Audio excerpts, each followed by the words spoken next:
नमस्कार दोस्तों, आज के वीडियो में आपका स्वागत है। इस वीडियो में मैं आपको बताने वाला हूं कि राजनीति में अपना गुरु कैसे चुनें। महाभारत में एक ऐसा किस्सा हुआ जब कृष्ण ने दुर्योधन से पूछा कि आपको क्या चाहिए, मैं चाहिए या मेरी सेना चाहिए। दुर्योधन ने जो भूल करी आज भी कई युवक वो भूल करते हैं। देश की राजनीति में बहुत सारे लोग उन लोगों को अपना गुरु बनाने की कोशिश करते हैं जो कुर्सियों पर बैठे होते हैं। वे ये बात भूल जाते हैं कि कुर्सी पर बैठा हुआ लोग केवल उनका पोस्टमैन बना देता है। और राजनीति में कई ऐसे लोग छुपे हुए होते हैं जो कभी पोस्टों पे नहीं होते, जो किसी फंक्शनों में नहीं होते। वो चुपचाप बैठकर अपना ताना बाना बुनते हैं। हर पार्टी, संगठन, संस्था में ऐसे लोग होते हैं। आपको चुनना होगा कि आपको वो गुरु चुने कि आपको वो राह दिखाए, या वो गुरु जो पावर में बैठा है परंतु वो आपकी कभी मदद ना कर पाए।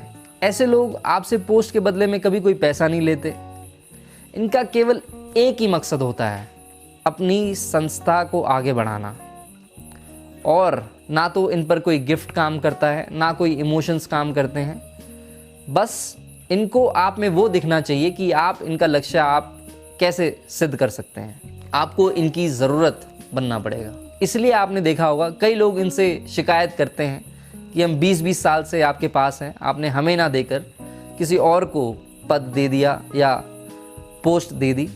क्योंकि इन लोगों को आप में वो मकसद नहीं लगा होगा और आपके गिफ्टों का या इमोशंस का इन पर कोई असर रहा नहीं होगा। इन लोगों को आपको अपनी तीखी नज़रों से परखना होगा, क्योंकि यदि आप ऐसे लोगों को तब अप्रोच करें जब वो अपने पीक पर होते हैं तो अति कठिन हो जाता है। ऐसे लोगों को उनकी पोटेंशियल देखकर बहुत समय पहले ही आंक लेना चाहिए और 10-10, 20-20 साल पहले से रिलेशन बनाकर उनको ताक में रखना चाहिए। क्योंकि हम लोग अब बात कर रहे हैं एक गुरु चुनने की, तो आपको ये बात समझनी पड़ेगी कि मेंटरिंग, कोचिंग और रोल मॉडल में क्या फ़र्क है।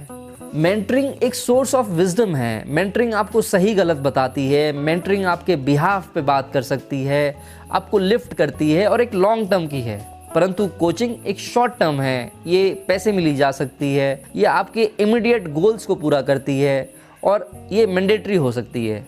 और रोल मॉडल वो है कि जिसको आप विजुलाइज कर कर, उसके बारे में पढ़कर या बिना उससे पर्सनल रिलेशनशिप बनाकर एक रिश्ता बनाते हैं। ये एक जंगल में उस रोशनी के समान है जिसको आप आइडियलाइज कर कर निकल जाते हैं। ये आपके साथ लाइफ लॉन्ग रह सकती है। किस किस प्रकार के गुरु होते हैं? सबसे पहला, द वाइज लीडर। ये लोग आपकी ऑर्गेनाइजेशन में होते हैं और ये आपके सीनियर्स और उस ऑर्गेनाइजेशन के लीड पोस्ट पर होते हैं। ये आपको गाइड भी कर सकते हैं और लिफ्ट भी कर सकते हैं। दूसरा, the life coach. The life coach वो लोग होते हैं कि आपकी ऑर्गेनाइजेशन में तो नहीं होते, परंतु ये बहुत ही ज्ञानी लोग होते हैं और ये आपको सही गाइड कर सकते हैं। तीसरा, टीचर्स। टीचर्स ना तो आपकी ऑर्गेनाइजेशन में होते हैं, ना आपकी ऑर्गेनाइजेशन के बाहर होते हैं, पर आपको सिर्फ प्रेरणा देते हैं कि आप कैसे और कर सकते हैं अपनी राजनीतिक कुशलता में। चौथा, the self help mentor. The self help mentor वो होते हैं कि जो आप स्वयं किताबें पढ़कर जानते हैं और आगे करना चाहते हैं। The inner mentor. Inner mentor एक अंदरूनी आवाज़ जो आपको गाइड करती है या आपको लगता है, जिसे गट फीलिंग भी कहते हैं। और अंत में दी कॉन्फिडेंट। दी कॉन्फिडेंट आपको कोई मित्र हो सकता है या कोई रिश्तेदार हो सकता है जिसके साथ आप सारी बातें शेयर कर सकते हैं। ये भी कई बार मेंटर का रोल अदा करते हैं। एक बहुत अहम चीज़ मैं आपको बताने वाला हूँ। कई बार लोग अपने मेंटर का ही शिकार हो जाते हैं। बिना अपने मेंटर को बताए आप अपनी प्रोग्रेस को स्केड्यूल्ड, ट्रैक्ड, इवैल्यूएट और गोल ओरिएंटेड रखें। आप असेस करते रहें, रीइवैल्यूएट करते रहें कि क्या ये मेंटर मुझे मेरे टास्क पर पहुंचाएगा। एक ऐसा ही उदाहरण भारत की राजनीति में हुआ। कृष्णपाल सिंह यादव ग्वालियर से सांसद बने, ज्योतिरादित्य सिंधिया के बहुत ही नज़दीक होते थे। उनके जीतने पर एक उनकी वीडियो वायरल हुई जिसमें वो ज्योतिरादित्य सिंधिया जी के साथ सेल्फी ले रहे हैं। परंतु उन्होंने शायद अपने आप को रीइवैल्यूएट करा कि यहाँ पे शायद मेरा गोल पूरा नहीं हो पाएगा, मैं एक पोस्ट के आगे नहीं बढ़ पाऊँगा। तो उन्होंने अपने आप को रीइवैल्यूएट करा, अपने गोल, अपने गुरुज को चेंज करा और विपक्ष में जाकर चुनाव लड़ा और अपने ही गुरु को उन्होंने चुनाव हराया। और ना केवल अपने गुरु को उन्होंने चुनाव हराया, परंतु एक जीवन की बहुत बड़ी सीख दी, जिसको स्वयं उनके गुरु ने आगे चलकर लाइफ में अपनाया। उनके गुरु ज्योतिरादित्य सिंधिया ने भी वही स्ट्रैटेजी रीइवैल्यूएट योर मेंटर की करी और अपने पर भी अप्लाई करी और देखा कि वो भी एक पोस्ट के आगे नहीं जा रहे हैं, और उन्होंने भी पार्टी छोड़ी और दूसरी पार्टी में जाकर अपना मकसद पूरा किया। अंत में एक पूरी वीडियो की सबसे रोचक बात मैं बताने वाला हूँ, जिसे रिवर्स मेंटरिंग कहते हैं। बहुत से लोग संकोच करते हैं, यदि आपका मेंटर कम उम्र का है या आपसे उम्र में बड़ा है या फिर आपसे उम्र में छोटा है या फिर आपसे ओहदे में छोटा है या फिर और किसी पैरामीटर से आपसे छोटा है, तो बहुत लोग अपनी ईगो बीच में ले आते हैं या शर्म मान जाते हैं या उन लोगों की स्वामिता स्वीकार नहीं कर पाते। जिस प्रकार से नरेंद्र मोदी जी के बीजेपी में आने के बाद बहुत सारे लोगों ने बीजेपी से अपना नाता तोड़ा, बहुत बड़े बड़े नेताओं ने, और यह कहकर तोड़ा कि मोदी जी तो हमें स्टेशनों पर रिसीव करने आते थे जब हम बड़े होते थे और ये छोटे होते, तो उनको ये बात पची नहीं।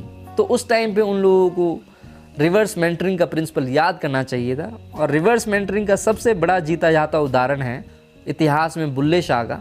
बुल्ले शाह एक बार भैंस चरा रहे थे, तो उनके मालिक को किसी ने बताया कि वो तो पेड़ के नीचे सो रहे हैं और अपना काम नहीं कर पा रहे हैं। उनके मालिक वहाँ गए, उन्हें पेड़ के नीचे सोता हुआ देख उन्होंने उन्हें लात मारी और उठाया, उठ। बुल्ले शाह ने उठते ही अपने मालिक के पैर छुए, कहा आपने सही करा, मुझे उठा दिया। ज़रूर परमात्मा ने ही आपको मुझे भेजा होगा कि मैं परमात्मा का नाम लेते लेते सो गया हूँगा। उसी क्षण से मालिक दास हो गया और दास बुल्ले शाह मालिक हो गया। तो ये रिवर्स मेंटरिंग का एक जीता जाता उदाहरण है। राजनीतिक गलियारों में अगर आपसे छोटी उम्र या आपसे कम टैलेंटेड अगर कोई लगे तो उसको गुरु बनाने में संकोच मत करिएगा। मैं आशा करता हूँ ये वीडियो आपके काम आई होगी। मुझे बताएं कमेंट कर और मैं किस विषय पर वीडियो बनाऊँ। आपके कमेंट्स मिलते हैं, मुझे बहुत अच्छा लगता है। बहुत बहुत धन्यवाद। शुभ रात्रि।